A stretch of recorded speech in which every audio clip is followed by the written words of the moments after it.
Pues nada, ya estamos grabando. Bienvenidas ya oficialmente a la sesión en directo del curso de introducción a Blender.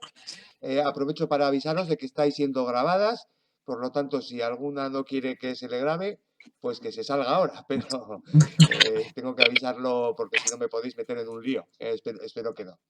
Entonces, bueno, pues me alegra mucho de saludaros. Básicamente sois las que estáis participando más en el curso, que no sé, está todo el mundo muy de vacaciones, me parece, pero, pero, pero espero que estén aprovechando porque si no, bueno, ya he dado una semana más, así que por lo menos que los ejercicios supongo que no les causarán ningún problema. Entonces, bueno, pues si os parece, como lo tengo abierto, voy a empezar ¿alguien tiene algún ruido por detrás? Si es posible, desactivaros el... Vale, perfecto. Es que si no me llega todo el eco. Perfecto. Voy a empezar por enseñaros un poquito. Me comentaba Dana por email para ponerle a Carla en antecedentes que tiene idea de hacer su trabajo de fin de grado haciendo una recreación de un edificio. Concretamente estaba pensando en el Anfiteatro de Mérida, que es un proyecto bastante ambicioso. Ahora lo vas a ver. Entonces, bueno, pues como hace poco hemos hecho para el proyecto Cebales de Viatores que os he comentado, la recreación del anfiteatro de Burdeos, pues yo lo tengo aquí, voy a compartir mi pantalla y para que veas un poquito lo que es la parte de modelado y tal, lo que tiene, porque luego yo esto trabajo, vamos a ver, compartir toda la pantalla, voy a compartir. Perfecto. Con un socio que es experto en técnicas de animación y de efectos especiales y demás, trabaja muy bien en Unreal y esto lo coge él y luego le da un aire pues mucho más realista, ¿no? Pero bueno, pues para que veas un poquito lo que implica esto, este sería el anfiteatro y lo que no guardo aquí es ninguna de los pasos intermedios, pero lo voy a abrir mientras tanto para que lo veas, para que veas un poquito lo que esto implica, ¿no? Básicamente el anfiteatro tiene la ventaja, pues como veis aquí, pues que es muy repetitivo, ¿no? Es decir, estamos hablando de que cada uno de estos gajos, cada uno de estos usos es igual, ¿no? Pues tiene sus escaleras, tiene sus arcos, tiene sus muros, tiene sus graderíos, etcétera, y entonces, bueno, pues se va repitiendo de forma bastante regular, ¿no? Excepto, como veis aquí, pues las dos entradas triunfales, ¿no? O sea, los dos extremos, ¿no? Y todo esto, pues va, lo voy a poner en vista frontal, organizado en una elipse, ¿no? Claro, modelar esto pieza a pieza, pues sería una absoluta locura. Entonces, ¿qué es lo que hicimos para modelarlo? Pues modelar una serie de piezas. ¿Veis? Cada una de estas, bueno, concretamente esta sería una de las entradas, que repetida al otro lado, pues con, con simetría sería las dos entradas, pero después, vamos a ver si puedo mostrarlos. Vale, aquí veis que cada uno de estos gajos que tenemos sería así. Y entonces habría que ir repitiéndolo. Si habéis hecho el ejercicio del templo romano, es básicamente la misma técnica que la que utilizamos para hacer las columnas acanaladas. Es decir, un array que se va repitiendo, pero luego se va curvando alrededor de, veis aquí, una curva que en este caso pues es una elipse, ¿no? Si lo pongo esto. Y entonces esto es lo que me va a hacer después que todas estas piezas me encajen de esta manera y se vayan curvando, ¿no? ¿Vale? ¿Eh? ¿Qué tal, Dana? ¿Lo ves claro? Sí, sí. Sí, bueno, pues es un poquito. Y luego ya pues se trata de ir completando. Pues por ejemplo aquí me faltarían los arcos que cerrarían, por así decir, estas entradas. Bueno, pues tiene su complejidad, porque luego también hay, pues eso, los pasillos, veis aquí, intermedios, ¿no? Entre el muro y, un segundín, ahí, a ver, estos pasillos, digamos que hay corredores, ¿no? En los niveles altos. Bueno, pues hay que ir trabajando un poquito todas las molduras, todas las columnas. En este caso, las columnas eran bastante sencillas porque en Burdeos esto, por lo que se conserva, no tenía gran nivel de detalle escultórico, pero bueno, pues también aquí tenemos otra cosa, que yo no jugaba con hacer demasiados polígonos porque esto iba a ir a un videojuego. Entonces, tú a un videojuego hay que tener en cuenta que no le puedes meter tampoco muchos millones de polígonos, sino, bueno, pues todos estos, pues por ejemplo, ventanas arqueadas, pues habría estado mejor que estuviesen un poquito mejor definidas, lo mismo que estos arcos, que están un poquito demasiado cuadrados, se ven demasiado las aristas, pero bueno, para el videojuego, pues si habéis visto el vídeo, bueno, a Dana le mandé el enlace del vídeo y cuando os hable un poquito del Valete Viatores lo vais a ver, ¿no? Bueno, pues da bastante bien el pego, ¿eh? Entonces, bueno, lo primero quería enseñarte esto. Si tienes alguna cuestión, Dana, alguna pregunta o algún sobre esto. Eh, bueno, he elegido el anfiteatro porque lo he sugerido mi profesora de arte, Ujú. porque estoy haciendo el trabajo con ella. Pero estaba buscando otras opciones del patrimonio, pero no encuentro nada en plan, Ya, lo que encuentro no tiene información o está reconstruida ya y todo claro. eso. Sí, sí, sí.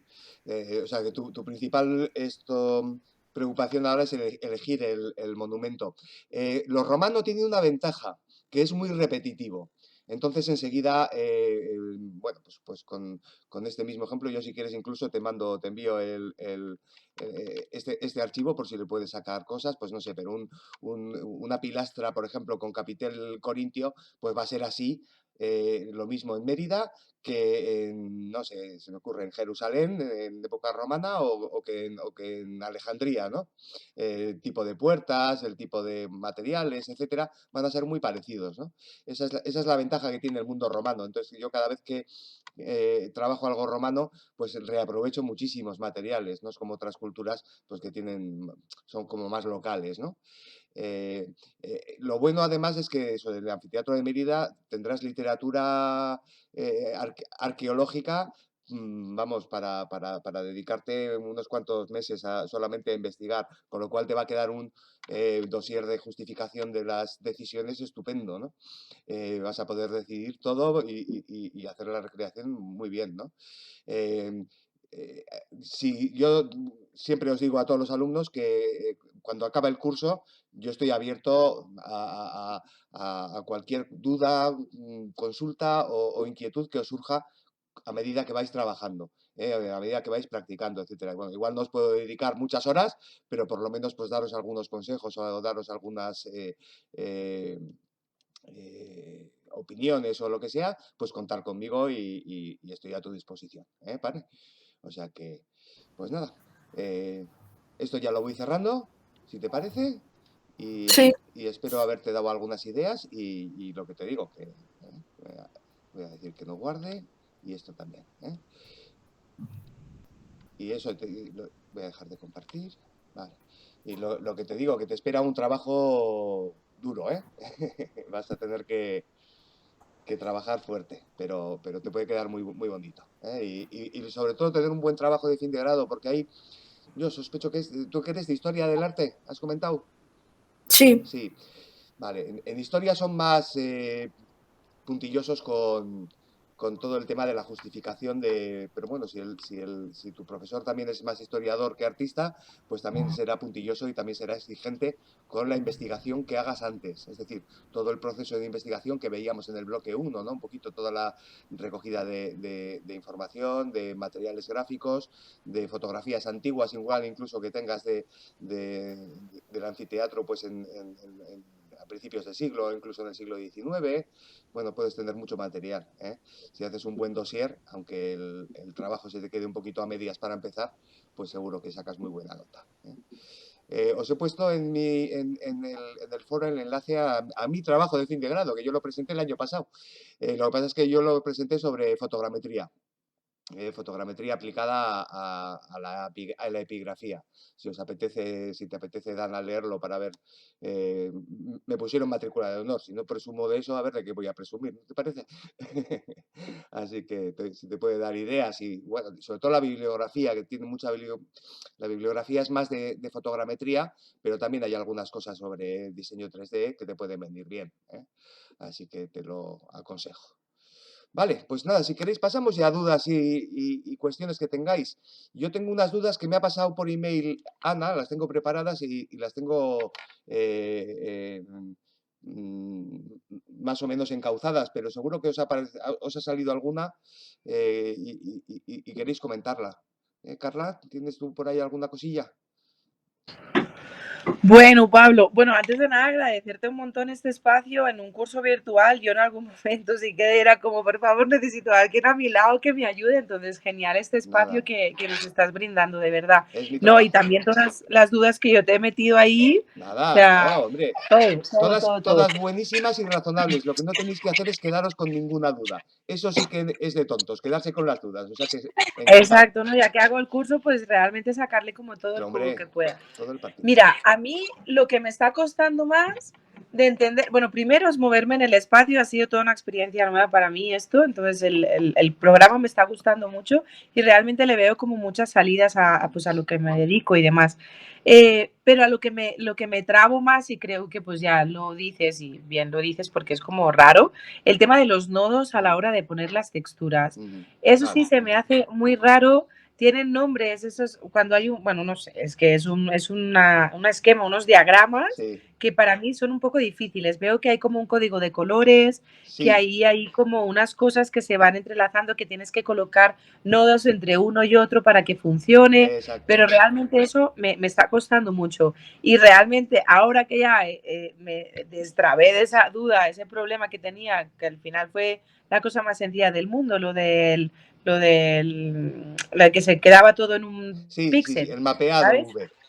Exacto. Exacto. Ya una vez esto está, ya lo tengo todo, pero claro, me queda como todo muy plano, ¿sabes? Tengo Ya. que evidentemente dedicarle Vale, más vale, tiempo a perfecto. mirar todos los tutoriales y demás Sí. para ver cuáles son esos efectos, pero sí me enredo mucho, me pierdo mucho en todas las explicaciones porque me cuesta un poco entender cómo funciona esto de los nodos, Vale. realmente. Perfecto. Es Eso que es lo que me has está mencionado costando. precisamente eso, los dos temas que históricamente en las 20 o casi 20 ediciones que llevamos siempre son los más problemáticos, porque efectivamente son dos cuestiones que junto con el tema de moverse en el espacio 3D son las más como novedosas, ¿verdad? El tema del Ajá. mapeado V, como dices tú, hasta que no.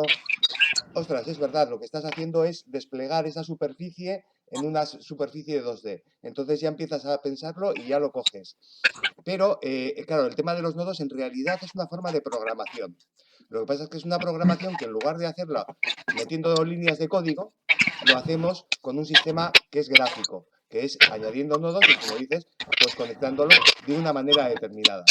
Efectivamente, también hay un código de colores, pero yo no os quiero liar con el código de colores porque incluso yo mismo no le hago caso. Hay gente que sí, que lo ve muy claro cuando lo ve con colores. Es decir, hay unos colores que corresponden a entrada de imagen, otros que corresponden a entrada de vector, otros que corresponden a entrada de modificadores o de coordenadas. Al final es meteros en más líos, porque lo importante es, vamos a decir, comprender bien los conceptos para llegar a hacer un buen material. Entonces, al final, ¿de qué se trata? De que tú tienes un material output, ¿vale? Que tiene lo que tienes más a la derecha del todo siempre, que tiene tres conectores, por así decirlo. Sí. Uno es la superficie, que es el fundamental. Otro es el displacement, que lo podemos utilizar o no, ahora lo vamos a ver. Y el otro, que es el volumen, que no os meto en este curso, más que si os metéis en el tema, en el último bloque, que es el de los efectos especiales, el volumen sirve, por ejemplo, para hacer humo, para que el fuego eche humo. Pero si no llegáis a ese punto, tranquilos, porque no, no hay, o sea, es Sí. totalmente voluntario, ¿eh? No, es más lío. Entonces, si te parece, voy a abrir el ejemplo que tenía preparado porque precisamente Ana también una de las dudas que ha planteado es esa. Y entonces de esa manera hago la explicación y la dejamos así grabada y tú en cualquier momento Claro. interrúmpeme, porque yo voy a ir Va, relativamente rápido para que me dé tiempo un poco a explicarlo todo. Pero si en va. un momento dado te pierdes o te despistas, me dices, Pablo, Pablo, yo te oigo y paro, ¿vale? Comparto mi Listo, sí. pantalla de nuevo. Ahí. Y vamos a abrir el fichero que tenía yo preparado con unos ejemplos que yo creo que te van a resultar bastante significativos. Vamos allá. Aquí. Vale. Vamos a hablar de materiales PBR. ¿Vale? ¿Qué significa PBR? Physically Based Rendering. Es decir, que el renderizado, es decir, esa foto final virtual que vamos a hacer, se basa en el comportamiento físico de la luz.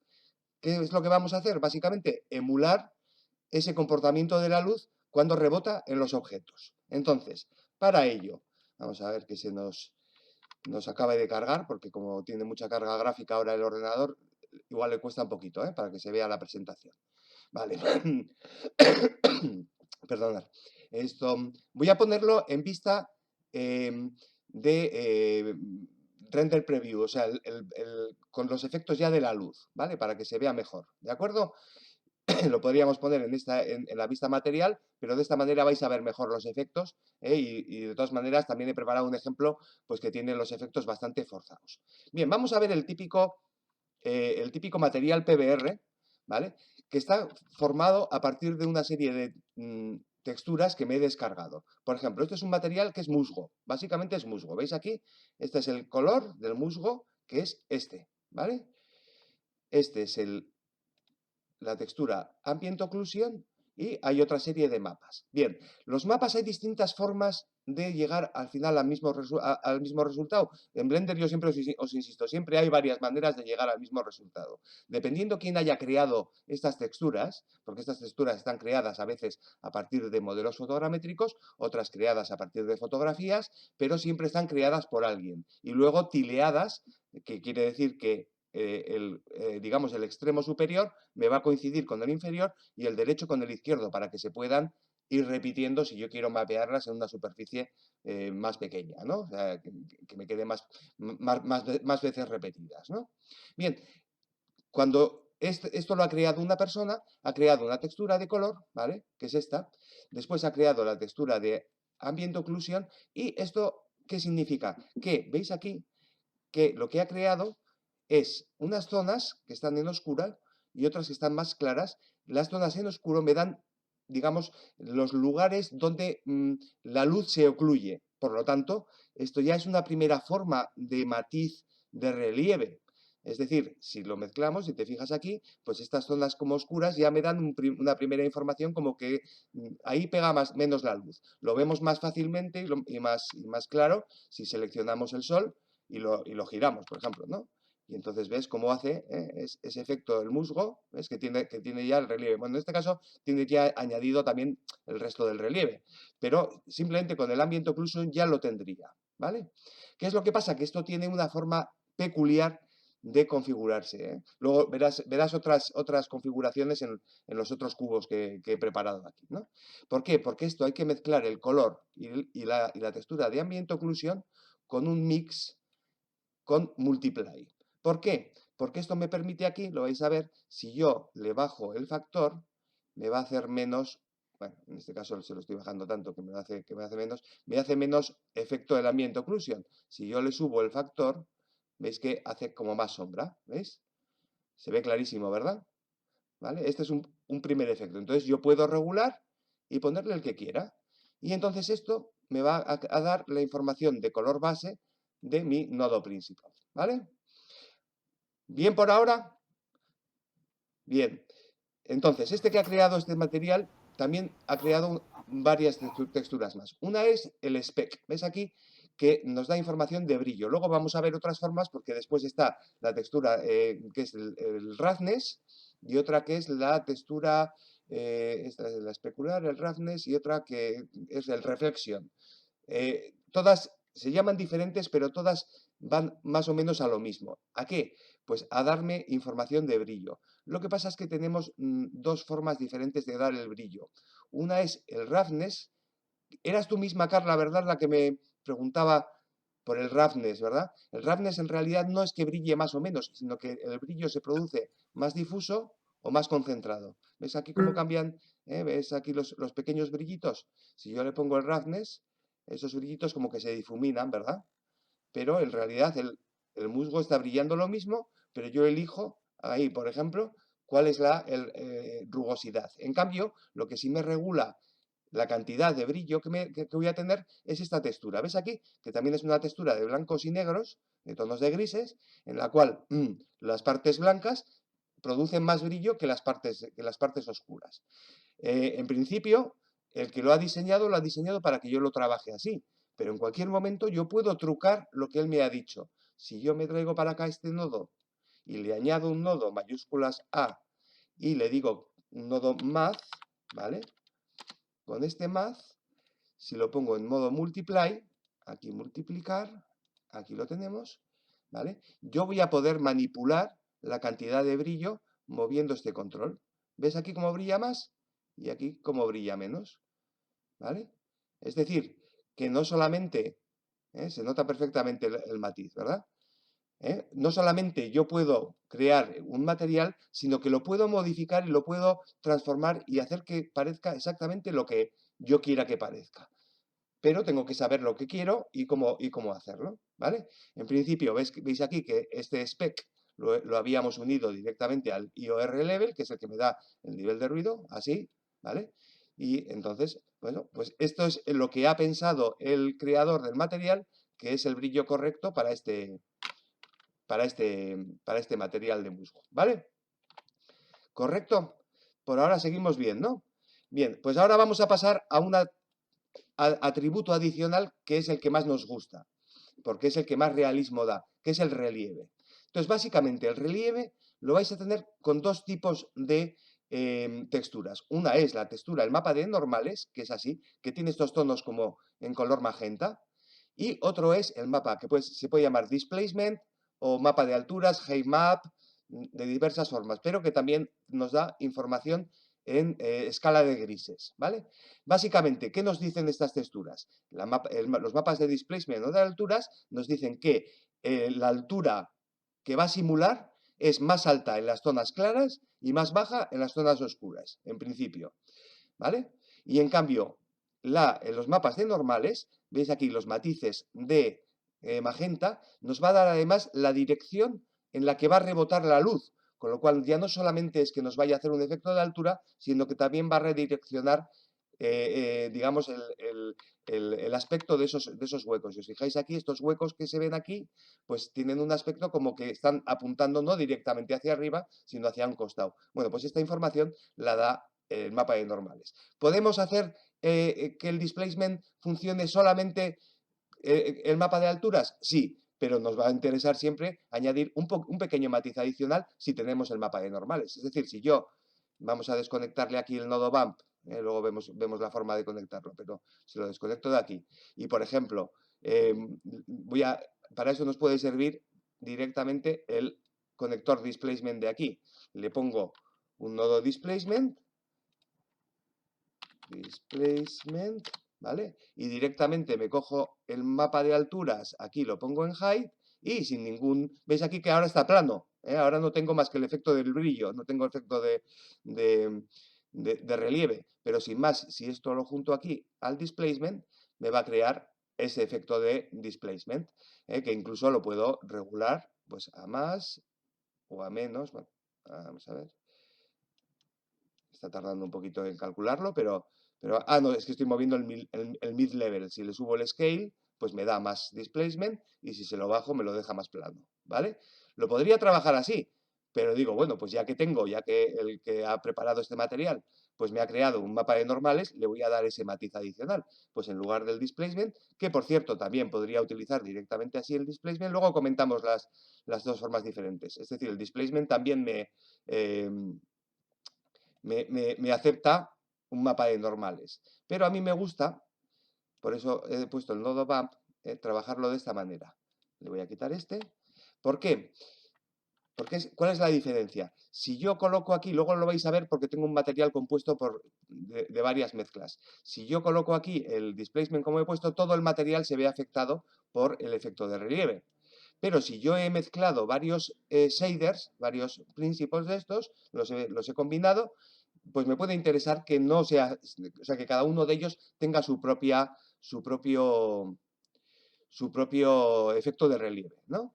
Entonces voy a conectar aquí el color a la altura y el nodo bump me permite que en un mismo principal, el propio shader, este nodo, tenga todos los efectos resumidos. Brillo, bueno, color, ambient occlusion, brillo y displacement y normales. ¿Vale? ¿Lo veis claro? ¿Queréis que hagamos un material de estos en vivo y en directo para que veáis que no es tan difícil? Sí, Vamos a hacerlo. sí, creo que ese ejemplo sería genial. Vale, perfecto. Sí. Pues vamos a hacerlo, no os preocupéis. Porque yo hay veces que me pasa que yo lo veo muy claro, pero luego hay que hacerlo. Vale. Vamos a hacerlo de cero, para que veáis que no hay ni trampa ni cartón, ¿eh? Bien, shading, ¿vale? Nos venimos al shading, ya que tengo aquí mi material, este cubito tiene un material que está virgen, por así decirlo, ¿no? Bueno, pues vamos a crear este mismo, para que veáis eso, lo que hemos visto anteriormente. Bien, sin más. Como es muy importante cuando trabajamos con materiales PBR tener las texturas, tenerlas a mano, por eso nos da aquí siempre este navegador para que podamos hacerlo más fácilmente. ¿Por qué? Porque vamos a introducir 5 texturas. Podemos introducirlas de esta manera, mayúsculas A y Image Texture, pam, y buscar aquí la textura y buscarla. Pero esto es muy cómodo si lo hacemos de esta manera. Voy a borrarlo y con el tiempo iréis creando una carpeta, en mi caso la tengo aquí, de texturas. Y esta carpeta, pues yo creo que ya tengo aquí como sobre 500 no sé, imágenes o más, porque vas acumulando, etcétera. Pero tenéis aquí una función de búsqueda que viene muy bien. Por ejemplo, yo sé que esta textura que hemos estado trabajando la tengo nombrada como MOS 073. Vale, aquí están, mira. MOS 0073. 0073. Voy a quitarle las mayúsculas. Vale, esta es la textura. Bueno, este lo tengo repetido, pero aquí veis el mapa de color. Este creo que es el de altura. Este es el de normales, etcétera. Pues fácil, fácil, fácil. Agarras, pinchas la textura, la traes para acá. Ya tienes aquí la textura de color, el color base. Lo traigo para acá y tengo para aquí el displacement, el mapa de normales, el mapa de ambient occlusion y el mapa de especular. Bien, importantísimo, mapa de normales. Esto es muy peculiar porque si lo dejamos en sRGB, veis aquí que los magentas son mucho más vivos, no funciona bien. Siempre yo lo hago por sistema. Cada vez que me traigo un mapa de normales, como sé que lo voy a tener que cambiar, abrir aquí Color Space y elegir Non-Color. Y veis cómo os cambia el tono de los magentas y de esta manera va a hacer el efecto correcto. Si no lo hacemos así, nos va a hacer unas cosas rarísimas el material y no nos va a quedar realista. ¿De acuerdo? Apuntároslo eso, vamos, a mí solo me costó unas 80 o 90 veces el ponerlo mal para darme cuenta de que había que ponerlo siempre de esa manera. Bueno, pues ya tengo aquí los 5 mapas, ¿verdad? Pues ya solo tengo que ir combinándolos. En principio... Pablo, Sí, dime. Pablo, qué pena. Bueno, hasta ahí todo muy bien, pero Sí. imagínate que yo me acuerdo que en el material tú señalabas que cuando te descargas más texturas de la... Sí, creo que el problema también es que yo me he descargado las texturas sí. y solo me baja un archivo, no me baja todos estos. Sí, porque yo en el curso, en los que os he dado, no os quería tampoco meter en mucho lío. Pero Vale. si vais a, por ejemplo, en textures.com, que es uno de los enlaces, voy a abrir una ventana de navegador para que lo veáis. Como estoy compartiendo toda la pantalla, lo veréis. Vamos a ver. Vale, estáis viendo mi navegador, ¿verdad? Sí, sí. Vale, esta es una de las páginas que os doy. Textures. Sí, de aquí, yo ya me hice como el registro acá y de Sí, ahí me las estaba vale, bajando de perfecto. ahí realmente. Pues aquí, por ejemplo, vamos a buscar en las free y vamos a coger, por ejemplo, este, ¿vale? Aquí tenéis las 5 texturas. Color, height, mapa de alturas, normal, roughness y ambient occlusion. Pero, ¿qué es lo que pasa? Que esto es un scanner. Es decir, está creado a partir de un escaneo en 3D fotogramétrico. Hay otras texturas que no lo tienen. Por ejemplo, no sé, estas de plantas, por ejemplo, lo que tienen lo veréis en el bloque 6 si llegáis a él, son ficheros con fondo transparente para poder crear plantas pues con muy poquitos vértices, ¿no? Por ejemplo, hay otras que os vendrán la textura, pero que no es por ejemplo, las que no son tileadas, generalmente, esta, por ejemplo. No, mira, esta también trae todo su kit de mapas, ¿no? Pero hay otras que no. Por ejemplo, si vamos a... Porque cuando yo, sí, yo busco allí sí, y en lugar de descargarme los archivos que están abajo, sí. me descargo desde arriba, lo No, estoy no, no, haciendo claro, mal. claro, no, lo haces mal. Cuando, cuando tú te descargas este archivo, pero no, Sí, esto es una foto de cómo queda el material, vale, ¿vale? Esto es un render de cómo queda el material. Lo que te tienes que bajar son estos. Entonces, generalmente en estos free, vale. bueno, estoy viendo que hasta de 8000 y pico, o sea, hasta de 8K te lo da gratis. Pero no os bajéis la de 8K porque os va a ocupar mucho y os va a costar mucho renderizar. Generalmente para modelos sencillos, con la de 1024 por 1024 suele ser suficiente. Ya si queréis que tenga más detalle, pues 2048. Pero no os paséis a estas porque si ponéis muchos materiales luego el fichero os queda muy pesado. Entonces tenéis que bajaros todos Entonces, estos. Sí, entonces me tengo que descargarlo de abajo, no arriba que pone exacto. render Lo, 4K o algo así. lo voy a Ese hacer no. yo para que veas. Por ejemplo, me voy a bajar el kit entero en 1024. Pues le das a pulsar y mira, ya tengo el primero. Le doy, o sea, ya me he bajado el color. Ahora voy a coger el height. Sin más le doy y ya tengo el height.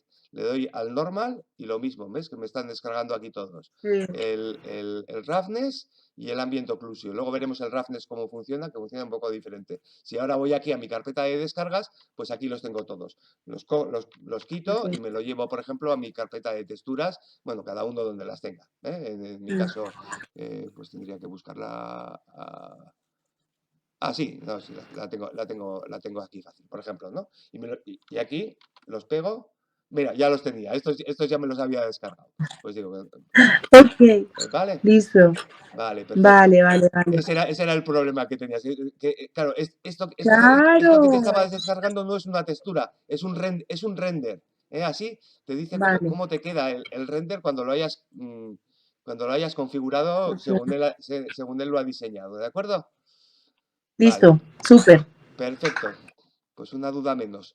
Vale, ahora vamos a mezclarlos. Vamos a empezar a mezclarlos. ¿De acuerdo? En principio, el color, lo más fácil y sencillito, bueno, pues lo mezclamos aquí, ¿verdad? O sea, vamos, nos lo conectamos aquí. Ya tenemos el cubo del color, que totalmente plano. Pero hemos dicho que le vamos a poner el ambiente occlusion. Vamos a buscar el ambiente occlusion. Aquí está, el mapa de ambiente occlusion, ¿vale? Y entonces lo tenemos que mezclar. Para mezclarlo, vamos a añadir un nodo que se llama Mix Color. Y lo vamos a mezclar este con este, pero en modo multiply. ¿Por qué? Porque lo que me está haciendo el multiply es, por así decir, multiplicar el color que encuentra aquí para cada píxel por el color que encuentra aquí para cada píxel. Con lo cual, si multiplicas un color cualquiera verde por blanco, se te queda exactamente el mismo. En cambio, si lo multiplicas por negro o gris, se te va oscureciendo. Y eso es lo que me marca el factor. El factor, si yo lo pongo más hacia cero, este es el color de la textura esta, sin ninguna multiplicación. Si yo lo subo, veis que se me oscurece en algunas partes. Ya le estamos dando un primer matiz de sombras, ¿verdad? Por ejemplo, lo vamos a dejar así, me gusta. Muy bien. Perfecto, pues ya tenemos el color base. Vamos a seguir. Vamos a darle brillo, ¿de acuerdo? Para darle brillo, vemos que aquí nos ha regalado una textura speck, ¿vale? El speck lo tengo que conectar a el especular, por eso se llama spec especular, y concretamente, esto es una de las cosas que ha cambiado en la última versión, antes se hacía diferente, pero si lo unimos aquí, tenemos que unirlo al tint. Vale. ¿Qué es lo que hace? Esta textura especular me da un tinte, perdón, al IOR level, no, al tint no, el tinte es una especie de cobertura de esto que se utiliza muy poquito más en materiales metálicos que en otra cosa. No, hay que unirlo al IOR level, es decir, al nivel de Index of Refraction, se llaman. En realidad, estos, digamos, está 0,5 y si le unimos este color, lo que me está dando es un valor de 0 para los puntos negros y un valor de 1 para los puntos blancos, con lo cual ya nos da una cierta información de brillo. No se ve muy bien porque en Material Preview no se aprecia demasiado, pero lo apreciaremos más, por ejemplo, si lo ponemos con los efectos de luz, ¿verdad? Con ese sol que No, todavía no tengo puesto un sol. Voy a cambiarle esta luz a sol, ¿vale? Porque así. Con esta luz luego lo apreciaremos mejor, pues bueno, girando, por ejemplo, el sentido de la luz para ver mejor los efectos, ¿vale? Vamos a volver y ya tenemos añadido entonces el brillo.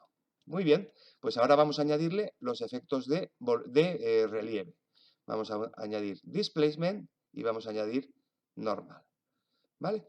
El mapa de normales siempre tiene que llevar un nodo que es muy específico suyo, que no sé por qué no lo han fusionado, porque siempre se utiliza, pero bueno, pues les gusta dejarlo así. Entonces hay que añadirle siempre un nodo normal map. Esto es obligatorio siempre. ¿Para qué? Para que me traduzca esta información de color, me la va a traducir a una información de relieve y además me va a permitir manejar y manipular la fuerza con la que lo va a reflejar. Y después, pues como decíamos, podríamos unir los dos aquí al nodo displacement directamente. En este caso no habría ningún problema, pero como os digo, a mí me gusta añadirlo al shader. Y para eso, perdón, he abierto aquí el sync que no lo necesitaba, y para eso le voy a añadir un nodo que se llama, perdón, de esta manera, mayúsculas A, que se llama bump.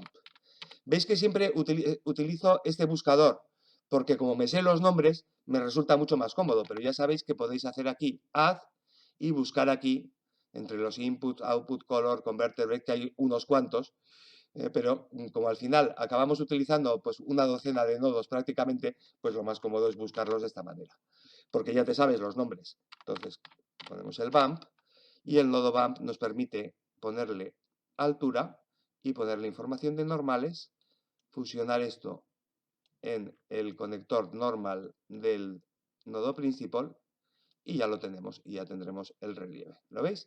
Si yo quiero, digo, "Oh, esto es demasiado relieve, no me gusta tanto", pues le bajas un poquito la fuerza del mapa de alturas, que lo haces con este, y te bajará, ¿veis ahí? Ya tiene menos relieve. O incluso, pues le puedes bajar también la intensidad del mapa de normales. ¿Veis aquí? Que sí, esto. O al contrario, puede ser que os parezca poco, pues le subís del mapa de normales, veis que os queda un poco raro, pero está dando más o menos relieve, tal y como queráis, ¿vale? ¿Veis que es exactamente el mismo que teníamos creado aquí? Exactamente el mismo material. Lo hemos hecho en vivo y en directo, en 5 minutitos, un poco más, mientras lo explicábamos. Bueno, lo podéis hacer en 10, no pasa nada, ¿vale? Vamos a ver otra configuración un poco diferente, esta textura de ladrillos, que al final es muy parecida porque tiene también 5 texturas, pero va un poquito diferente. ¿Por qué? Porque aquí tenemos el color, es exactamente lo mismo, es la información de color. Vamos a abrirlo aquí porque no me lo está detectando automáticamente. Vale, pero para que veáis aquí la textura, es esta fotografía de unos ladrillos, ¿vale? Y después, lo que pasa es que el brillo en este caso me está dando dos ficheros diferentes. Uno se llama gloss y otro se llama reflection, ¿no? El gloss viene a ser como el roughness. Lo que nos regula es esa rugosidad, que si lo quitamos, vemos que con un roughness de 0 me queda como más cristalino, y en cambio si le subo el roughness, el brillo... Perdón, no sé si estoy utilizando vamos a ver. Sí, es el correcto, sí. Sí. No, estaba viendo... claro, es que luego ahí al fondo tengo la mezcla. Vale, nada. Perfecto. Lo estoy haciendo bien. Vale, esto... lo voy a poner aquí más de cerca para que se vea mejor. El roughness nos permitiría regular esa rugosidad del brillo. ¿Veis que si lo aumento o disminuyo varía? Pero si le unimos una textura roughness o una textura gloss, que viene a ser lo mismo, lo que me hace es que este mapa de tonos grises me da diferentes tonos, diferente rugosidad para diferentes zonas. ¿Veis? Aquí se ve un poquito más. Se aprecia más ese brillo. Entonces, por ejemplo, aquí veis que el brillo se produce en la superficie del ladrillo, pero se produce mucho menos en las zonas de mortero, ¿verdad? En las zonas de cemento. Eso es lo que queremos. Es decir, un ladrillo natural brilla siempre en la superficie, pero luego el cemento brilla mucho menos. ¿Vale? Por lo tanto, ya nos está aquí dando un matiz pues muy interesante. Eso se refuerza además con esta textura de reflexión, que es exactamente igual que la que utilizábamos antes, que la teníamos con el nombre especular. Pues reflexión es lo mismo. Unida al IOR level, pues me daría más o menos en distintas zonas. Pues lo mismo, me está regulando diferente las superficies de los ladrillos que, digamos, las zonas entre ellos, ¿no? O sea, las zonas de cemento. Y después, por último, pues ya tenemos lo mismo, una textura displacement y una textura de normales. Es decir, mapa de alturas y mapa de normales, siempre con el non-color, aquí lo veis, non-color, unido a través del normal map, regulado la altura y la intensidad del mapa de normales lo podemos controlar desde aquí, y las características del mapa de altura lo podemos regular desde aquí. Bueno, pues esto lo podéis ir tocando, incluso podéis invertir el efecto, como he hecho yo, por ejemplo, así, porque si me gustaba más como me quedaba invertido, sencillamente, y podemos ponerlo exactamente a nuestro gusto. Y todo esto unido a el normal, ya está. Ya tenemos otro material PBR, ¿vale? Vamos a ver un ejemplito más, y esto lo vemos más rápido porque es básicamente igual, que tenemos lo mismo. En este caso tenemos también cinco texturas. Es la de color, pero en este caso tenemos ambient occlusion, por lo tanto hemos multiplicado los dos y podemos regular la oscuridad o la claridad manejando pues el factor. Tenemos el mapa de especular, que lo hemos unido al IOR level como antes, y tenemos mapa de displacement y mapa de normales, que los vais viendo aquí, siempre el mapa de normales con el non-color, no olvidemos, y a través del nodo normal map, por ejemplo en este caso pues igual lo bajaría un poquito, la intensidad, y bajaría un poquito también la fuerza del mapa de normales. Bien, y todo esto al normal y me da esta especie de pues, material pintado, pero un poco brillante y un poco deteriorado, bastante deteriorado. Pero ahora quiero que os fijéis, no es necesario que lo hagáis ahora mismo y durante este curso, pero sí que os lo quedéis para el futuro. ¿Por qué? Porque esto lo que podemos hacer después es mezclarlo. Veis aquí que es un material de ladrillos que tiene algunos trozos con restos de pintura y otros trozos con restos de musgo, ¿verdad? Bien, pues todo esto lo que sucede es que hemos creado un material que en realidad es así de sencillo, pero al mismo tiempo un poco más complicado. Fijaos, aquí tenemos lo que se llaman grupos, ¿vale? Estos grupos, ¿cómo los creamos? Vais a verlo. Si yo me cojo, por ejemplo, el material pintura, lo tengo aquí, ¿vale? ¿De acuerdo? Y selecciono todo esto, hasta el shader incluido. Veis que lo tengo todo seleccionado y lo puedo copiar sencillamente con control C, ¿de acuerdo? Me vengo a un material nuevo, por ejemplo aquí, y con control V estoy pegando todos los nodos. Los puedo mover con la tecla G para ponerlo por aquí, por ejemplo. Pero claro, si yo pego 3 materiales diferentes, esto me queda un nodo monstruoso. Bien, pues podemos agrupar con control G, creamos un solo grupo. Aquí estamos dentro del grupo, ¿vale? Podemos salir y entrar del grupo con el atajo de teclado del tabulador. Con el Tab, ¿veis aquí? Este es el grupo que he creado. Pulso Tab o doy a este botoncito de aquí, ¿veis aquí? Y me despliega todo este nodo compuesto de otros nodos, ¿vale? ¿Lo veis claro, verdad? Bien, pues efectivamente, esto lo voy a borrar, pero exactamente esto es lo que he hecho aquí. Si yo entro aquí, este es el nodo pintura, este es el ladrillos, el material ladrillos, y este es el material del musgo, ¿vale? Con lo cual, aquí tengo todo ese material, todo ese shader, lo tengo totalmente concentrado. Vamos a ver una cosa más. Dentro de cada uno de los grupos tendremos siempre un group output, que tendremos en este caso la salida del shader, lo tendremos a la salida del grupo. ¿Para qué? Para que después, si conectamos esto, veis aquí el BSDF, va a ser el shader, es como si conectásemos directamente el shader. Y podemos tener también, vuelvo a entrar al grupo, un group input. Eso es porque incluso el grupo lo podemos después añadirle distintos condicionantes por aquí. Pero bueno, no nos vamos a liar tanto por el momento, pero que sepáis que existe esto. Bien, entonces, bueno, pues voy a quitar todo esto para que veáis cómo hacerlo un poco desde cero. Todos los nodos que yo utilizo para mezclar. Bien. Epa, creo que eso es. He eliminado de más. Voy a eliminar solamente estos. Vale, vais a ver cómo mezclamos estos nodos. ¿Vale? Bien, en principio, si yo uniese cualquiera de estos a el Surface, ¿vale? Me daría, bueno, exactamente el material pintura. Bien, pero hay un nodo que se llama, vamos a añadirlo, Mix Shader. ¿Lo veis aquí? Mix Shader.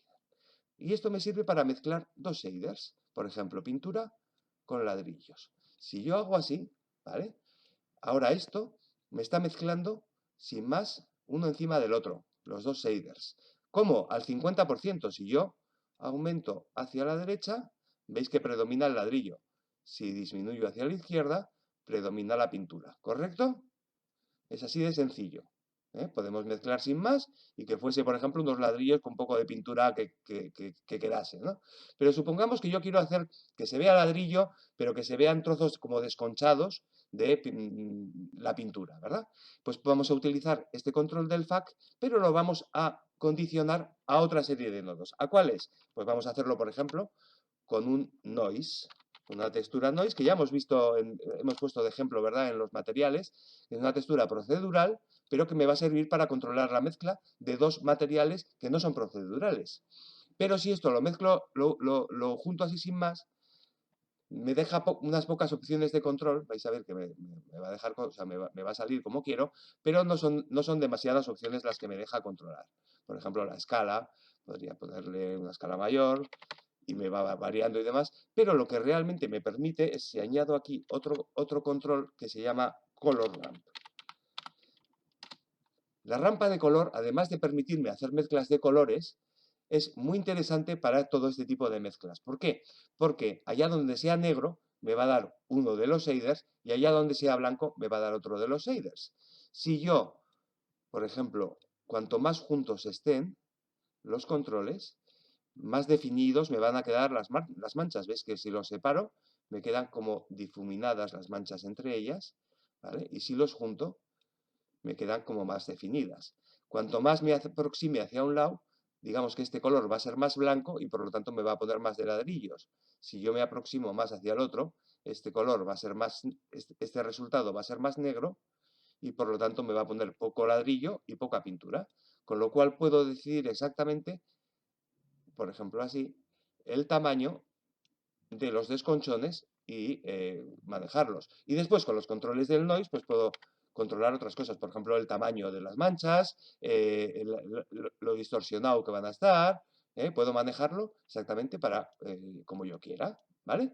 Pues esto mismo podemos hacerlo no solamente con dos shaders, sino incluso con una mezcla de shaders y añadiéndole la textura del musgo. Vamos a duplicar con mayúsculas D, coloco aquí.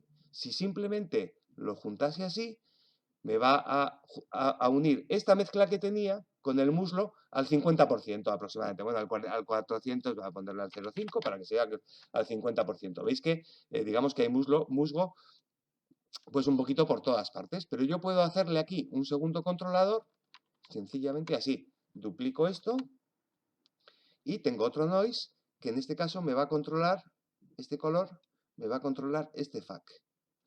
Y de esta manera, veis aquí, que me hace otra serie de manchas. ¿Qué es lo que pasa? Que ahora lo tengo igual. Por lo tanto, las manchas de musgo se me superponen exactamente con las manchas de ladrillo. Pero claro, no tengo más que cambiarle, por ejemplo, así, y ya las tengo en lugares diferentes, o incluso pues cambiarle la escala para que las manchas de musgo sean más pequeñas, por ejemplo así, etcétera. Puedo controlarle exactamente el nivel de la mezcla, ¿no? Y ya una última cosa, para no volveros ya locas, y ya sin más que lo tengáis en la parte de atrás del cráneo, pero que no hace falta que os quedéis con ello. Puede ser que los materiales, en este caso, tienen un mapeado relativamente similar. ¿Qué quiere decir? Que más o menos no hay mucha diferencia entre el ladrillo y la pintura, pero, pues por ejemplo, podemos decidir que la pintura no nos gusta que tenga, o sea, queremos que sea mucho, la rugosidad mucho más pequeñita, ¿verdad? Si yo cambio el mapeado V, entro aquí, me abro aquí el V editor y cambio el mapeado, me va a cambiar el mapeado para los tres sets de textura, pero yo solo quiero que me lo cambie para la pintura. Bueno, pues aquí vamos a poder mapear esto. ¿Cómo? Yo entro aquí en el grupo de la pintura y aquí le puedo poner un nodo que se llama, acordaros esto para el futuro, Texture Coordinate, que me da muchas cosas, pero lo que más os va a interesar al principio es V. Es decir, el mapeado V que tenemos lo vamos a poder manipular. ¿Cómo? Mediante otro nodo que se llama Mapping. ¿Vale? Le colocamos el nodo Mapping, unimos las Vs a vector, ¿vale? Y ahora veis aquí que tenemos un control de posición, rotación y escala. Lo que nos interesa es la escala. Por ejemplo, cuanto más grande sea este número, vamos a ponerle, por ejemplo, un 10 veces más. 10 y 10. No está haciendo todavía ningún efecto porque todavía no está conectado. Pero si nosotros ahora este control lo llevamos a todas las texturas, estoy aquí un poco en los límites de esto, vale, lo voy a llevar a todas las texturas para que veáis el efecto. Porque claro, tenemos que controlarlas todas a la vez porque si no nos quedarían descuadrados. Los relieves, por ejemplo, nos quedarían descargados de esto. Pero veis que ahora mismo esta pintura, por así decir, es mucho más pequeñita que como la teníamos. Veis que la rugosidad es mucho más pequeñita. Por lo tanto, yo puedo mezclar varios materiales, varios shaders diferentes y a cada uno de ellos ponerle unos controles distintos de tal manera que al final combinen entre ellos de una forma más razonable. Por ejemplo, ahora se ve más natural la pintura que antes cuando tenía toda esta rugosidad que teníamos antes tan grande, ¿no? Veis que el efecto lo podemos manejar un poquito exactamente a lo que queramos. Voy a cambiar un momentín, voy a dejar de compartir y os voy a ver las caras para ver si tenéis mucha cara de susto. No, no parece que tengáis. Tener en cuenta también que esta clase queda grabada, ¿vale? Con lo cual podéis volver a ella siempre que queráis. Os voy a colgar el enlace YouTube en el foro y podéis volver a ver todo este proceso cuantas veces queráis y mientras lo vais haciendo vosotras en vuestras propias texturas, con lo cual han parecido muchas cosas, pero no son tantas, ¿verdad? ¿O sí? Hacerme así, por lo menos. No, sí, yo Vale. creo, yo estaba pensando, a mí lo que me parece más como difícil de alguna manera es saber qué es lo que tienes que conectar y cuál es el nodo que te sirve, Eso ¿sabes? es. Pero, o sea, parece muy complicado porque estáis empezando. Pero andando el tiempo, por ejemplo, para materiales PBR prácticamente solo vais a utilizar lo que yo os acabo de enseñar. Okay. En el 99% de los casos. Después, evidentemente, cuando tengáis un vidrio, tendréis que seguir el proceso de vidrio que lo tenéis en los materiales y jugar con el valor de transmisión, con el alfa para la transparencia, etcétera. Si tenéis otro tipo de materiales metálicos, por ejemplo, tendréis que jugar con el control de metallic, ¿vale? Pero, Okay. pero tú planteate, dada por ejemplo en tu anfiteatro, pues el 99% de los materiales van a ser de este tipo. Es posible que tengas que hacer materiales metálicos. Bueno, seguro que tendrás que hacer materiales metálicos, pues unas juntas de bronce o lo que tengas por ahí, o no sé, las espadas de los legionarios, si pones legionarios, lo que sea, ¿no? Entonces sí, pero la mayor parte de las veces trabajamos con esto que acabamos de verlo en este cuarto de hora. Y lo único, que sí que ya el nivel de detalle y el nivel de realismo que consigáis pues ya depende de otros factores. Jo, luego, estas mezclas que os he indicado, después al final se pueden incluso randomizar. Tú imagínate que tienes, no sé, 30 ánforas, ¿no? Si pones el mismo material a las 30, se ven todas iguales. Pero puedes hacer pequeños efectos random. Bueno, ya eso lleva un poquito más, es decir, que cada una se vea un poquito más clara, un poquito más oscura, que la textura se mueva un poquito hacia un lado, hacia el otro, y entonces que parezcan ya totalmente diferentes. Ganas realismo y ganas esto, pero para este curso, con que lleguemos a este nivel, vamos, de sobra. Vais a tener materiales que van a reaccionar muy bien. ¡Hombre, Ana! Bienvenida. Has llegado, pero has llegado, ¿eh? Nada, no te preocupes, ¿eh? Porque acabamos de explicar lo de los materiales y los materiales PBR y las mezclas de los nodos y todo eso, o sea que lo vas a tener grabado y te va a quedar estupendo. Nada, nada, bienvenida. Y lo que les decía a Carla y a Dana, que es que el flujo de trabajo que acabamos de ver ahora, lo utilizas en el 90% de los casos, 99%. Con lo cual, al final, estas 7, 8, 10 nodos que hemos visto te salen ya automáticos, pues como me habéis visto hacerlo a mí. O sea, vas directamente con la función de search y lo controlas, ¿eh? Vale, pues mira, aprovecho aquí ya que ha llegado Ana y si os parece, cerramos el tema de materiales y una duda muy interesante que me ha preguntado, que me ha mandado por email y que me he preparado aquí un fichero y que lo voy a compartir. Vamos a ver. Aquí. Aquí. Voy a compartir la pantalla. Porque me preguntaba Ana con todo el sentido del mundo, ¿qué sucede cuando tenemos... Vale. Estáis viendo mi Blender, ¿no? Sí. El problema es cuando tenemos una cerámica, o sea, una cerámica cuyo dibujo está incompleto porque, lógicamente, las piezas halladas no han dado suficiente información, por ejemplo, en este caso, para crear la base. Entonces, ¿cuál es la solución que adoptamos? Pues dependerá de cuál es el resultado que queramos presentar. Si estamos presentando esto en una charla arqueológica técnica, pues, bueno, queremos presentar un complemento para que se viera un poquito la forma de esta vasija, pero que se vea en 3D, pues nos tendremos que quedar aquí. Es decir, habremos creado, vamos a quitarle el modificador, habremos creado nuestro perfil hasta donde lo conocemos, habremos producido el screw y sabremos que, bueno, esto es lo que sabemos realmente sobre la vasija, ¿no? Pero claro, si esto lo vamos a colocar en una recreación, pues no puedes poner una vasija sin fondo, ¿no? Porque se le caería la comida, por ejemplo, al que estuviera cocinando. Pues lo que hacemos es inventarnos, entre comillas, el resto. Es decir, tenemos aquí, nos hemos inventado toda esta parte y al poner el screw tenemos la vasija completa. ¿Qué es lo que pasa? Que esto entraría dentro de las decisiones de justificación que tendríamos que aportar para nuestra recreación. Es decir, tendríamos que, por ejemplo, decir que esto lo hemos llegado a este punto porque, por paralelos, por ejemplo, otras vasijas similares del mismo yacimiento, pues tenían esta forma en la base, ¿no? Y de esa manera ya lo podemos justificar, ¿no? Tendría un nivel un poquito inferior de realismo o de certeza, pero nos serviría también para hacerlo. ¿Vale? Creo que entra Ana ya. A ver. No, fui yo. Vale, Entre vale, yo vale. que está Vale, aquí nada. el chiquitín tocándolo todo y me Nada, desconectó la tranquila, sesión. tranquila. Es que había oído un ruidín y digo, igual es que se nos haya reincorporado. Vale. Bueno, pues en todo caso, Ana, te ha quedado, espero que te haya quedado claro. Si alguna duda más sobre esto te queda, pues abre un hilo en el foro y lo comentamos por ahí. Vale, la siguiente duda que tenía Ana, que me había transmitido, ¿vale? Por email, es qué hacemos para, bueno, como ella ha hecho el curso de fotogrametría, pues sabe hacer modelos fotogramétricos y le interesa para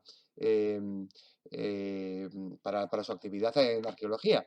Entonces, hay muchas ocasiones, voy a ir abriendo el fichero y compartiéndolo, en la que tenemos el modelo fotogramétrico que lo hemos obtenido además con el jalón habitual de la arqueología. Vamos a ver dónde lo tengo. Aquí. Vale. Voy a abrir el fichero. Pero generalmente estos jalones tienen un acabado metalizado y suelen quedar feos, realmente feos. No pasa nada. O sea, es una cosa técnica. Voy a ocultar esto, porque esto ya sería lo final. ¿Vale? Pero, por así decir, nos quedan de esta manera. ¿Vale? Ajá. Vale, pero este no es el original. Ah, vale. Perfecto. Me estáis oyendo como que me he vuelto loco, pero no os preocupéis porque yo sé lo que me digo, pero es que tengo que cambiar una cosa aquí y ahora, no sé por qué. Ahora, vale, perfecto, ahora sí. Es porque ya había hecho las labores que voy a hacer ahora un poco en directo, las había hecho ya antes y me había cambiado. Bien, veis aquí que en este caso, por ejemplo, es un modelo fotogramétrico de una unidad estratigráfica y la hemos sacado pues con 2 jalones, pero veis que si nos acercamos quedan como feotes, ¿verdad?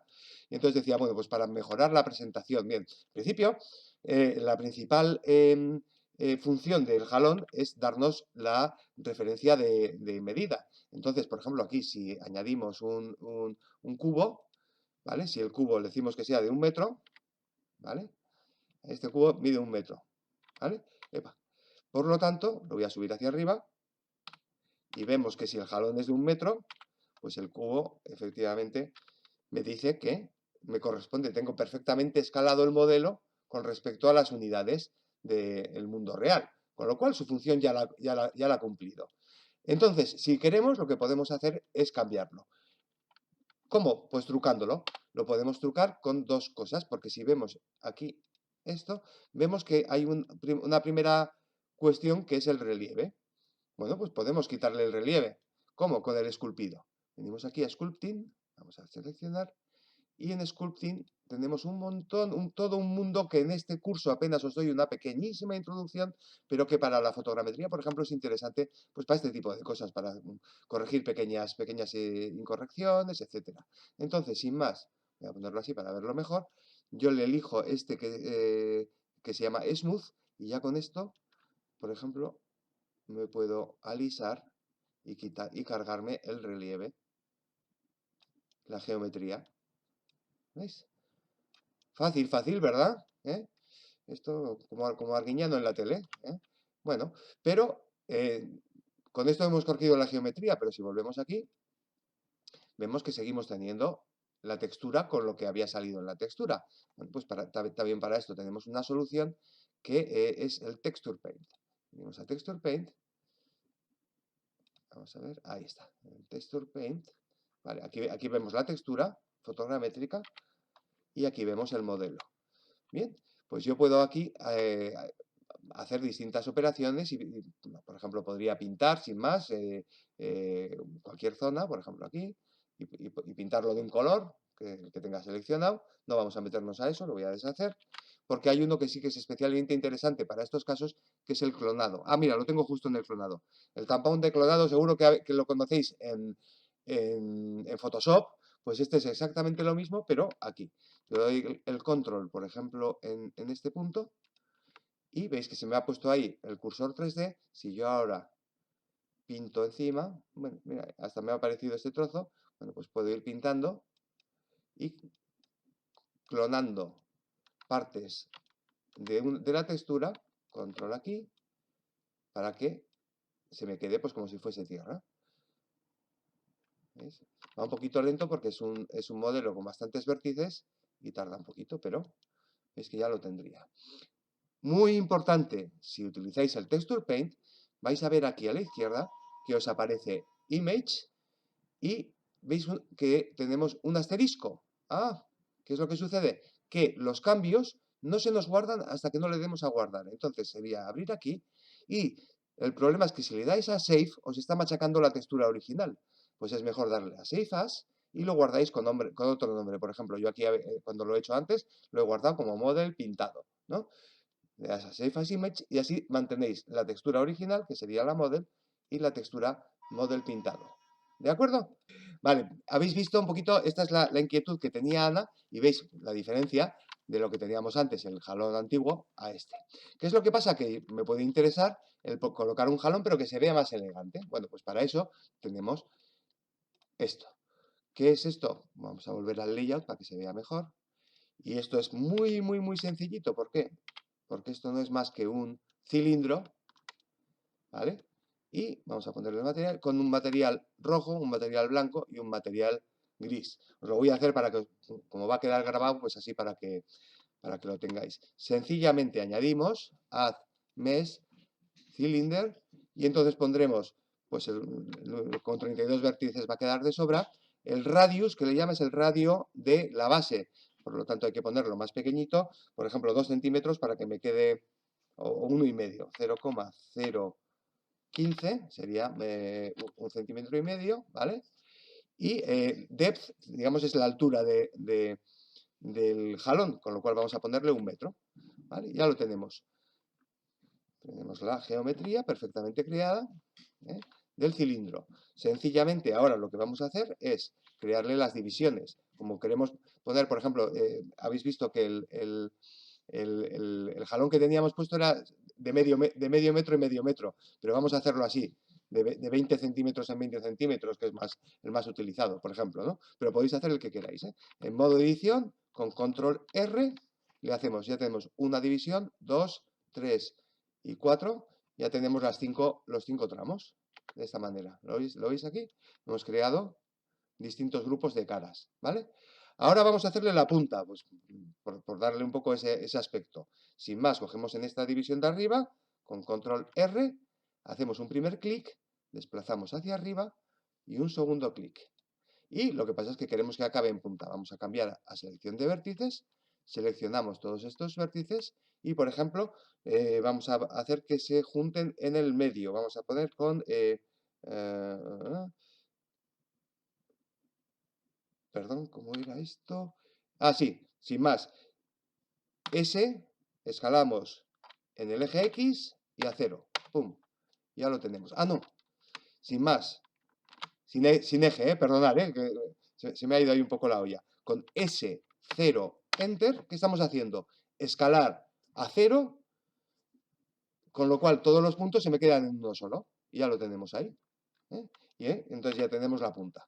Bien, ¿y ahora qué es lo que tenemos que hacer? Crear 3 materiales. Bueno, en este caso, como ya los tengo creados, no los voy a volver a crear, pues son muy sencillos. Pero lo vais a ver aquí en este. Veis que tengo un material blanco, un material rojo y un material gris.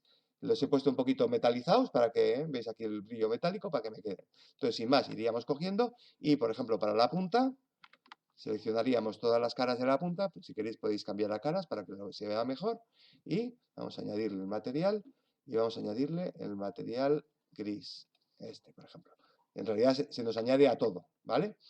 Vamos a añadir el material blanco y vamos a añadir el material rojo.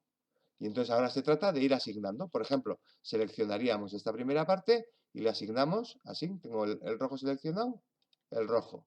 Esta segunda parte, ya sabéis que con Alt-Click seleccionamos todo el loop, ¿vale? Esto poco a poco iréis cogiéndole soltura, no os preocupéis. Cogemos el material blanco y se lo asignamos. Alt-Click para seleccionar todo este loop y le asignamos el rojo. Le asignamos el blanco y asignamos el rojo para terminar. Y ya si queremos ser súper detallistas, pues cogemos esta cara. Mira, no, ya tenemos asignado el gris, con lo cual ya lo tenemos. Y ya tenemos este jalón de 1 metro perfecto. ¿Qué es lo que tenemos que hacer? Ahora colocarlo en su sitio. Lo voy a eliminar porque el otro ya lo tengo colocado, pero lo giraríamos y lo colocaríamos. Y vamos a ver. Y ya lo tenemos. Y nos ha reemplazado. Entonces, bueno, pues podéis decidir cuál os queda más elegante. Si el que nos salía de la fotogrametría o el que hemos creado nosotros de nuevo. Por ejemplo, esto queda muy aparentoso, muy bien, cuando subimos después estas unidades estratigráficas al portal de Sketchfab, porque pues queda más elegante. Y al final, bueno, pues con los efectos de luz, en este caso creo que no tengo, no, en este caso no tengo puesto ningún efecto de luz, pero con las iluminaciones de Sketchfab, pues puede quedar muy aparente con esos brillos metálicos que le hemos puesto. Vale, con esto ya dejo de compartir. Y aunque no tengamos a Ana, pues ya se le ha quedado grabado, lo subiré y lo tendrá. Y ya, pues bueno, no sé si no os quiero ya meter más, porque nos hemos pasado un poco del tiempo, pero si tenéis cualquier otra cosa, cualquier otra observación, decirlo con total libertad. Carla. Pues en mi caso, yo ahora estoy empezando con el tema de poner las texturas al templo. Ajá. Entonces seguro me van a surgir dudas y te las voy a estar preguntando. Antes he estado ahí, por ejemplo, una duda que tenía era eso, ¿no? Ahí vi que en el drive que nos compartiste de las texturas para el templo, Sí. había el rojo de las paredes, de los muros, y ponía muros, suciedad. Sí. Y dije, bueno, vamos a probar. Y no supe hacerlo, pero creo que ahora con lo que se me has explicado, creo que sí lo sabré hacer. Sabrás mezclarlo. Y si no, y si en con algún el caso mesh, te trabas, ¿no? Sería poner el módulo de mesh. El mix. El mix, el mix. Eso el es, mix. exacto. Con el mix lo vas a poder hacer muy bien, porque el nodo de Listo. suciedad tiene fondo transparente. Con lo cual Vale. va a haber zonas que ya te van a quedar ensuciadas y aún así lo puedes tú regular para que se vea más o que se vea menos. Pon el mix multiply, por ejemplo, y te va a quedar estupendo. Y aún así, si ves que no queda como quieres, abres el hilo, pones la captura de pantalla, es que me gustaría que quedase más de esta manera. Pues lo comentamos ahí. Va, súper, súper. Y de hecho, yo tengo pendiente, me gustaría poder hacer el templo, porque creo que hay una cosa que sí que después me va a ser difícil. ¿Tú te acuerdas que el problema o la situación que yo tuve cuando hice el templo es que construí algunos volúmenes a partir de la planta y otros desde el alzado, ¿no? Entonces, yo no sé esto, ahora creo que en las texturas estoy teniendo un poco de problema en eso porque pues estoy texturizando como aparte, ¿no? Y entonces no sé si por ahí hay algún inconveniente. Pero, por ejemplo, si yo ahora quisiera hacer el templo, tengo que tener siempre, o sea, siempre la recomendación es empezar todos desde abajo o... La recomendación es tener una estrategia y no salirte de ella. Es decir, tú decides la estrategia que quieres. Yo cuando planteé este ejercicio dije, ¿qué me interesa? Tener todos los muros en una sola, en un solo objeto y modelar a partir también las columnas y demás a partir de la base. Y la altura, guardarla, o sea, perdón, la altura, el alzado, guardarlo exclusivamente como referencias. Pero yo lo decidí. Entonces, cuando yo lo he ido creando con ese criterio. Con lo cual yo ahora ya sé que si oculto el alzado, no oculto nada del modelo, simplemente oculto las referencias. Vale. O sea, puedes decidir lo contrario. Puedes decir, no, pues voy a crear, por ejemplo, los muros a partir de la base, de la planta, pero voy a construir las columnas y los capiteles y todo a partir del alzado. Bueno, pero tú tienes que saberlo, porque si no, lo que dices, cuando vayas a poner las texturas o cuando vayas a modelar algo a partir de ello, no vas a saber dónde encontrarlo. Entonces, al final todo tiene que ser para tu conveniencia. Yo lo que procuro o intento daros en el curso no solamente es unos procedimientos tasados para hacer un templo que solo vais a hacer una vez en la vida, sino que tengáis un poquito siempre en la cabeza esa estrategia, ¿no? Y al final es lo mismo para el modelado que para los materiales, que luego cuando paséis a los efectos de iluminación y todo, es tener bien claro en vuestra cabeza cuál es el resultado que pretendéis lograr, diseñar la estrategia y seguirla. ¿Y alguna recomendación en el diseño de esa estrategia o es práctica? ¿Es ensayo y error? Es práctica y lo que os resulte más cómodo. Es decir, el 99% de las veces empiezas a hacer una estrategia y por el camino la cambias. Es decir, dices, espera, imagínate, con el templo, había empezado a modelar a partir del alzado, pero veo, ojo, que me va a resultar más útil. Pues puedes echar marcha atrás o a veces incluso empezar de nuevo puede resultarte más sencillo. Cuando trabajéis más intensamente con modificadores, lo veréis. Hay modificadores que son importantísimos, todos los modificadores de repetición, todos los modificadores de deformación, pero es muy importante saber lo que hacen. ¿Por qué? Porque si yo tengo, por ejemplo, lo veréis en la columna, ¿no? Una columna con acanaladuras, en la columna del templo romano. ¿Cómo hago unas acanaladuras que son un hueco en una columna? Entonces es cuando planteas toda la estrategia. Eso es un ejemplo de estrategia bastante compleja. Pues voy a hacer una especie de moldes que, repetidos y curvados alrededor, después aplico un modificador que se llama Boolean y me hace esos huecos. ¿Vale? Sí, ese lo hice. Vale. Y me peleé bastante con esta columna. Es de los más complejos y no te vas a encontrar cosas, ahora al principio, mientras estás haciendo más o menos edificios sencillos, no te vas a encontrar muchas cosas así de complejas, ¿no? Ya cuando pases, por ejemplo, como dan a un anfiteatro, que es todo curvo, lo vas a tener que planificar con mucha más... mucho Claro. más fundamento. Pero lo importante es eso, que os acostumbréis a eso, a crear una estrategia y a seguirla. Y a ser muy organizadas en la organización de los objetos. Saber cuándo os interesa tener los objetos separados, cuándo os interesa tenerlos juntos, tenerlos bien organizados en el outliner, crear las colecciones que os puedan interesar si en un momento dado queréis ocultar o mostrar determinados grupos de objetos. Todo eso hay que ser muy organizados, tenerlo todo bien nombrado y porque ahora son modelos muy sencillitos, pues de unos 15, 20 elementos. Cuando tengáis modelos de 200, 250, 300 elementos, pues ya os va a costar mucho más, ¿no? Así que ese consejo os doy y os lo seguiré dando durante la próxima semana y media en el foro porque nos seguiremos. Pero sobre No, todo os animo a que lo utilicéis el foro, porque en esta edición no sé por qué, estáis todos muy tímidas. no, yo no. Tú has planteado alguna duda, pero es que hay otras ediciones que tengo dudas diarias de gente, pero pues me parece bien, o sea, es mi trabajo y además casi disfruto viendo cómo vais evolucionando y cómo vais resolviendo, porque si no yo mismo me quedo un poco, ¿están realmente aprovechando el curso? Las dudas que les están surgiendo las están acumulando y luego no van a saber seguir. No, pues con el foro me dais la medida de que el curso va bien, ¿no? Claro. Con lo cual, utilizarlo. Lo que pasa es que yo creo que hemos estado muy de fiesta todos. Entonces, habéis estado a otras cosas, pero bueno, aprovecharlo y utilizarlo y sacarle todo el partido y rendimiento que queráis. O sea que a vuestra disposición. Súper. No, muchísimas gracias. Yo Nada. voy a intentar sacar el tiempo para hacer todo lo optativo y todos los ejercicios y todo, ir probando cosas. Eso es, todo lo que podáis practicar, todo es útil e interesante. Súper. Así que muchísimas gracias por vuestra asistencia, participación y a vuestra disposición en el foro, ¿De acuerdo? Listo, claro que sí. Bueno, Bueno, pues muchas chao. gracias. Hasta la próxima. Adiós, Agur. chao, que estén muy bien, chao, chao.